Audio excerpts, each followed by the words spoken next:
नमस्कार, मी ऋषी करत मित्रांनो. मुख्यमंत्री माझी लाडकी बहीण योजना आणि याच योजनेने महायुती सरकारला दिलेला मतदान रूपी आशीर्वाद आणि यामुळेच आलेल्या महायुती सरकारचं घवघवीत असं यश.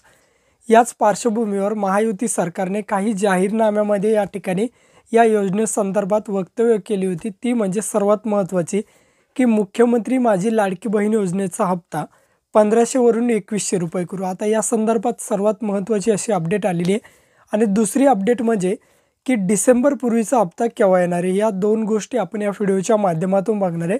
आता खूप साऱ्या लाडक्या बहिणीच्या मनामध्ये प्रश्न आहेत की डिसेंबरचा हप्ता केव्हा येणार आहे, येणार की नाही, किंवा ही योजना बंद होणार का, किंवा या योजनेचे निकष असतील किंवा पात्रता असतील किंवा ज्या अटी आहेत या अटीमध्ये काही बदल होणार का, याची A to Z माहिती आपण या व्हिडिओच्या माध्यमातून बघणार आहे.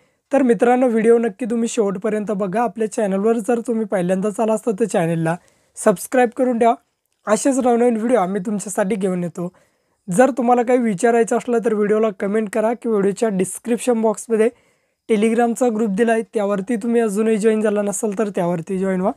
त्यावरती डायरेक्टली तुम्ही आमच्याशी बोलू शकता किंवा तुमचे प्रश्न आम्हाला विचारू शकता. नक्कीच आमची टीम तुम्हाला त्वरित प्रतिसाद देईल.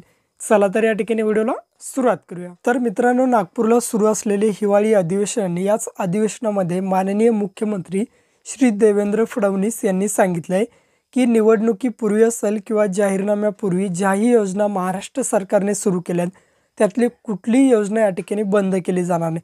मग ती लाडका भाऊ योजना असो किंवा मुख्यमंत्री माझी लाडकी बहीण योजना असो किंवा कोणती योजना असो, ती कोणती योजना बंद केली जाणार नाही. कायम ही योजना सुरू राहतील. नंतरचा प्रश्न येतो की या योजनांच्या अटीमध्ये किंवा निकषांमध्ये बदल केला जाईल का.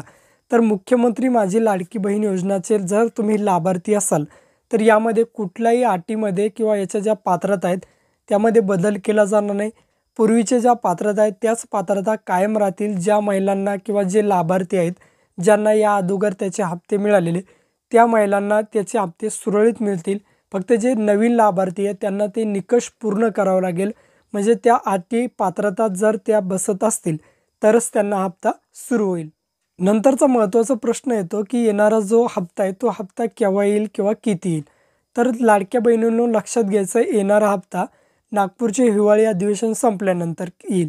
मग ही हिवाळी अधिवेशन केव्हा संपणार, ते 21 डिसेंबरला हिवाळी अधिवेशन संपेल आणि त्यानंतर तुमच्या खात्यावरती हप्ता वितरित केला जाईल. मग तो केव्हाही केला जाऊ शकतो, 21 डिसेंबरला किंवा 25 डिसेंबरला किंवा 28 डिसेंबरला, कोणत्याही तारखेला तुमच्या खात्यामध्ये हा हप्ता येऊ शकतो.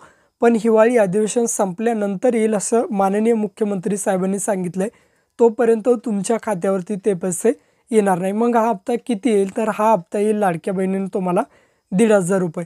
तुमच्या मनामध्ये एक प्रश्न असेल की हप्ता तर 2100 रुपये येणार होता, तर 2100 रुपये हप्ता केव्हा येईल, तर बजेट नंतरचा म्हणजेच फेब्रुवारी 2025 नंतर जे तुमचे हप्ते येतील ते हप्ते तुमचे 1500 ऐवजी 2100 रुपये येतील आणि त्यापूर्वीचे जे हप्ते असतील ते हप्ते तुमचे 1500 रुपये येतील. अशा प्रकारे माननीय मुख्यमंत्री साहेबांनी या ठिकाणी सांगितलं आहे. येणारा हप्ता तुमचा 21 डिसेंबर नंतर केव्हाही येऊ शकतो.